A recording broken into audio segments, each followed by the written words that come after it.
What do you think of what happened in Boston? When we were looking for a pressure cooker and two teenagers, you know, and then they took over the whole city and shut it down. And to me, that looked a whole lot like martial law. Yeah. Oh, God, I can't believe. See, this is why I didn't want to give this talk, because I knew that we'd have this conversation. And now it's on the record. All right. Let me take a step back. And we have to deal with it. Let me take a step back and a deep breath, because this is a very painful thing to talk about. So all over the world, we know, it's well established, the State Department and intelligence agencies engage in theater, and it's what they do, it's spycraft, to create spectacles and events that people may not realize are spectacles and events, but that, well, like the overthrow of Mossadegh in the 50s in Iran. They'll funnel money to protesters, they'll, fly people in to infiltrate protesters, they'll create fake newspapers, and so on. So we know that this happens in countries around the world. I believe that a law has been passed in the United States, I think it's part of the Defense Authorization Act, I need to confirm this, that, now makes it legal to propagandize American citizens. Do we know about that? Yeah, it's true. And is it in the NDAA or is it in something else? Do we know? It's a separate bill. It's a separate bill. And it's been passed. It's now law? Do we know what 2 years ago. Do we know what the name of it is? I don't remember, but I reported on it. Oh, thank you. Will you send me the link? Yes. Thank you. So what this means is, and as a journalist to say these words, I can't tell you with what a heavy heart I say them, but we've entered an era in which it is not crazy to assess news events to see if they're real or not real. And in the United States as well as overseas. And in fact, it's kind of crazy not to.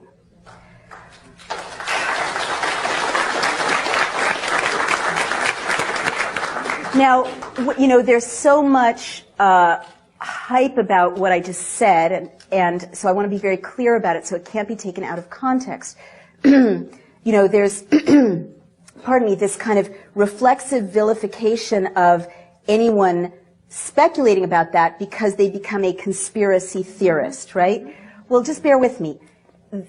I've often thought about this because our intelligence agencies, I respect spies. Who are doing, before it got out of control, I believe we need intelligence. I believe we need intelligence agencies. I don't think there's anything dishonorable about being in the intelligence services if you obey the Constitution and the law. But all over the world, our intelligence services are engaged in conspiring to create outcomes. That's their job. That's how they're successful. So now that it's illegal to propagandize in the United States, it doesn't surprise me that there's more and more products coming up in popular culture, more and more events in the news stream that seem to be, to my eye, to be subsidized. Let me give you some examples of that. I'm not talking about Boston right now. I'll get to that. We also talked earlier about infiltrators, right? And how they provoke violence. This is well established. So if we know that infiltrators by the police, NYPD, they've been documented, or other police forces, dress up like people they're not and provoke violence, why is it unthinkable that there might be spectacles that might drive an outcome in the news stream? Let me give you a couple of quick examples. And all I'm saying is we, unfortunately, and I have to say this to my fellow journalists as well, we've entered a time in which we need to be very skeptical about the news stream and look at it critically and ask for more verification and more inquiry. And that's just being good reporters. And it makes it like this. There's spectacle fed into the news media in China. There's spectacle fed into, like Chile. How did Pinochet, engage in his coup? He created photographs of a cache of weapons that the terrorists had, hidden. Was it real? Was it not? Most historians think it wasn't. This is not unusual, in the process of creating a closed society. So if laws have made it legal to assassinate American citizens and legal to propagandize them, why should it be crazy or weird to think that might be for a reason, right? All right. I saw the movie Zero Dark 30, thank you very much. And I have worked on 2 presidential campaigns, so I recognize political talking points. And I wrote a piece saying, this reads like the Pentagon signed off on the script. Because there were like chunks of political talking points identifiable to anyone who's worked in Washington, right? And you don't come up with those if you're a writer writing a screenplay. And everyone was very upset. It was very controversial and scandalous. But in fact, belatedly, a news story came out saying that in fact the Pentagon had, I think, subsidized some of it, but had certainly consulted directly on the script. And I see more and more TV shows about the CIA and more TV shows about spies and gigantic blockbusters in which surveillance is normalized and gigantic blockbusters in which people are tortured to get them to talk in a way that might exonerate people who actually tortured people to get them to talk in Guantanamo. And there's all this money being pumped into these unaccountable, terrorism fighting things. And now there's no law preventing that money from going through front organizations right into popular culture. So that's of interest to me. And so another thing I want to say, and there's so many people waiting to ask a question, but I just need to say this, is I'm skeptical of certain news events that seem more theatrical than the norm.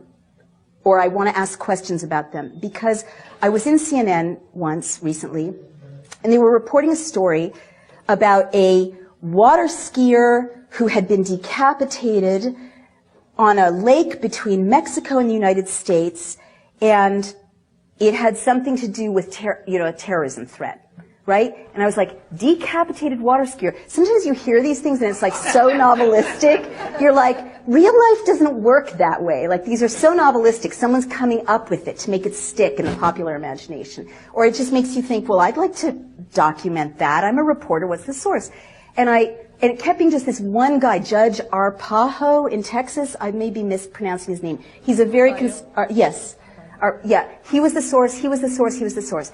And I have this wonderful Facebook community all over the world. And I went on Facebook and I'm like, Mexican Facebook community, is there any reporting about a beheaded water skier in this lake, in this place in Mexico? And they're like, no, what are you talking about? There's nothing like that. Doesn't exist. So I turned to the CNN producer and said, do you have a second source for this story? And it was all over the news, all over the news, all over the news. And they're like, and they checked and it's like, nope, just this guy, Judge, whatever. And I'm like, well, can you find a second source? And they were blushing and embarrassed, and they looked and they confessed that they didn't have a second source, which if you know what journalism is, you're supposed to confirm it with 2 sources. So ever since that experience, CNN is running with this. No one's verifying it. Journalists aren't in a position to follow up on anything anymore because budgets are slashed and there's no investigative reporting. All this nonsense can enter the media stream for purposes that have to do with advancing agendas because no one's checking. That's all I want to say about that.